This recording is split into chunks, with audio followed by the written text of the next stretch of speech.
AI is data science. എന്താ എടുക്കണ്ടേന്ന് ഒരു പിടിയില്ലല്ലോ. Doesn't this seem familiar? We've all been in this situation before. After plus 2, most students aren't sure what specialization they should choose. That's why starting with CSE helps. You get time to explore.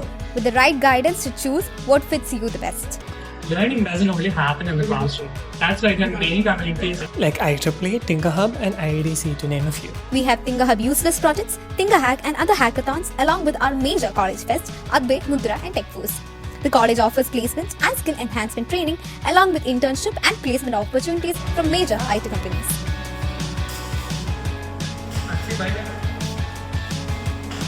That's why you don't need everything figured out immediately. That's why you should start with CSE at Turkish Institute of Science and Technology.